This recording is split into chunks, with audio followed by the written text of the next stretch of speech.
Pode ou não pode Exu trabalhar assim? Seu João Caveira, quando ele chegava 2. pra falar com você, ele te dava uma lição de vida que eu acho que você demoraria anos para entender. Ele encurtava a situação. Ele ia exatamente na ferida e no ponto. Pra uma mulher que era extremamente rígida, pegar um celular incorporado de Exu causava realmente o que causa esse vídeo em relação a isso. Em relação a esse questionamento, Exu pode fazer isso? Tá certo fazer isso? Tem ditames, tem regras para ele cumprir e fazer isso? Dona Irani tinha uma tenda de Umbanda, mas eu acho que ela era mais do sagrado do que eu imaginaria que isso iria existir um dia. Segundo relato, eu conheci um médium chamado André. Esse médium chamado André era foda, que nem Dona Irani, depois eu saí da tenda, tá? Ele morava em Braslândia, que era depois de Brasília, via cidades dos automóveis, você ia lá pra frente, em direção a Taguatinga, e de repente tinha entrado pra Braslândia. Ele tinha uma chácara em Braslândia. Ele era de Tenecô. Tanto é que a guia colar era feita da árvore de Tenecô. Era top, mano. Eu até não sei o que eu fiz com essa guia. Beleza. E aí eu entrei em Tenecô, pra entender um pouquinho daquela cultura. Só que esse cara incorporava um malandro. Sempre falava que a camisa era branca e vermelha. O malandro se assemelhava muito a essa galera aí. Entendeu? Ele mesmo falava. E quando esse malandro vivia nele, não sei se era o camisa vermelha, será a denominação desse malandro, eu vi, chegava, salve a todos, salve a malandragem. Ele tava assim andando no meio da chácara e de repente, bum, malandro vinha. Aí ele saía lá do quartinho, geralmente comprava dentro do quarto de Exu, saía dentro do quarto de Exu. Salve a malandragem, e não sei o que, e vocês aí, seus filha da puta, e não sei o que. Esse malandro chamava a mulher dele, que era Jéssica de Jessa. Jessa, cadê você, Jessa? Onde você tá? Jessa, hoje eu que vou cozinhar aquele feijão, viu? Vou fazer daquele ponto. E eu lembrei exatamente desse relato. Que a Mulambo fazia uma comida que ninguém mais fazia, nem um tempero. E era a mesma coisa. E aí ele dava conselho sobre tudo. Ele falava sobre tudo. Tanto é que na época eu estava casada, eu estava casado. Casado, né? Junto. Com eu não vou falar o nome dela. Mas quem sabe, sabe. Quem estava na minha vida, sabe. Ele dava conselhos a respeito dessa mulher com a minha filha, que eles dois tinham problemas. E eu, pra manter o relacionamento, às vezes eu fechava um olho e abria o outro. Eu era covarde. Era covarde. Era um bandista saído do forno. Eu não tô dizendo isso pra desmerecer ninguém, não, mas eu era muito covarde. Como pai, eu era covarde. E eu assumo isso. Mas esse malandro chegava e falava assim pra ela. Eu lembro dele chamar ela no canto e falar assim: olha, fulana, você vai perder essa batalha. Ele vai te deixar. E eu nunca imaginaria que ia deixar aquela mulher. Eu nunca imaginaria. Eu nunca imaginaria que ia deixar aquela mulher. Cara, a gente juntava contra-cheque, a gente foi para os Estados Unidos, a gente fez cruzeiro. A gente fez tanta coisa. Que assim, o dinheiro seduz, não seduz? Seduz, cara. Claro que seduz. Ninguém trabalha de graça, nem relógio. Esse malandro chegava para essa mulher e falava assim no terreirinho dele. Aquele cara que chegava e cozinhava para a família e chamava a Jéssica de Jéssica. Ele chegava conversando com ela e falou assim: olha, minha filha, de malandragem eu entendo. E você não tá sendo inteligente, não. Porque você tá batendo num lugar que depois vai fazer a diferença. Você pode, no máximo do mundo, afastar aquele pai daquela menina.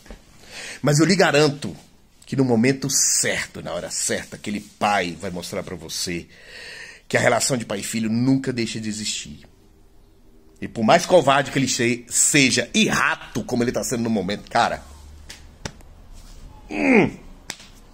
ele vai voltar ao seu pai dela. E você vai ser descartada. E ela, não, que não sei o que eu não aceito, que ela tem muito, como é que é? Ela é muito mimada, não sei o que e tudo mais. Você não aceitar não vai mudar a situação que vai acontecer. Cara, aquele malandro matava na unha. Matava na unha, porque ele ia exatamente no ponto. Tanto é que um dia antes de toda uma situação acontecer, e eu me separar dela, ele chegou e falou assim, sentado na mesa. Ele explicava o jogo da época. Vou explicar o Goulart, que era um jogo da época da malandragem, tal, e lá na malandragem, eu acho que ele se referia ao Morro Carioca, tá?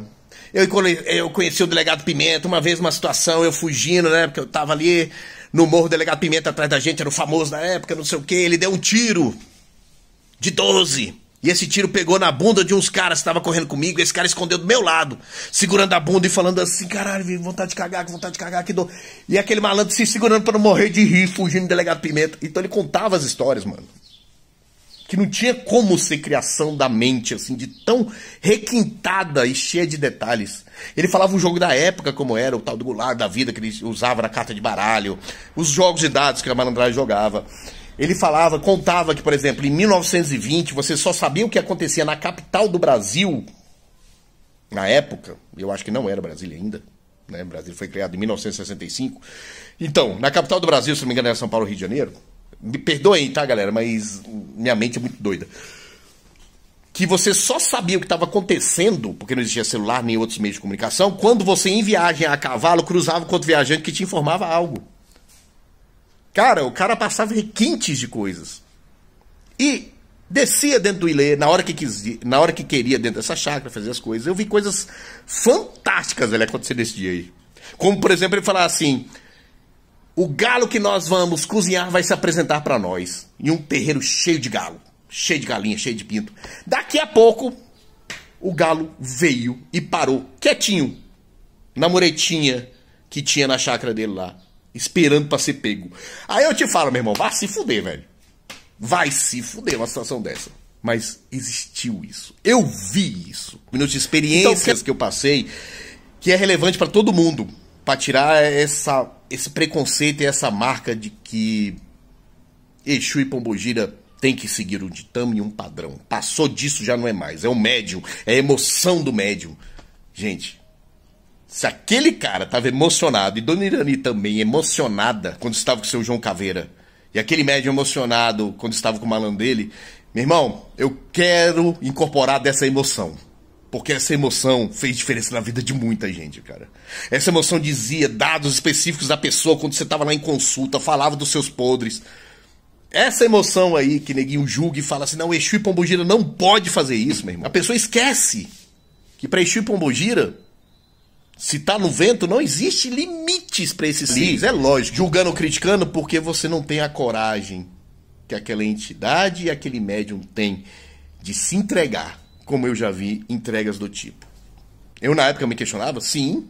Eu olhava aquela situação e falava assim, meu Deus, né, Oxalá? Porra, onde é que eu tô, cara? Que o Exu tá atendendo o telefone, hahaha.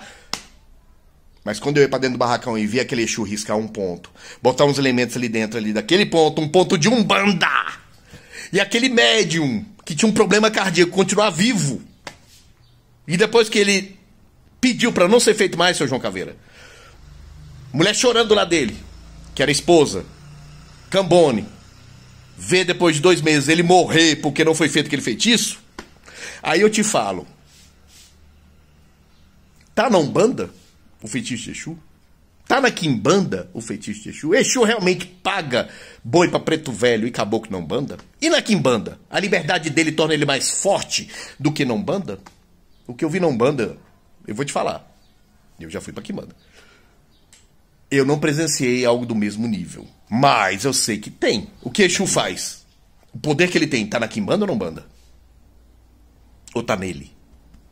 O que a Pombogira faz? Tá na Quimbanda ou Umbanda? Ou tá nela? Então, sobre esse questionamento desse vídeo, a minha opinião é a seguinte.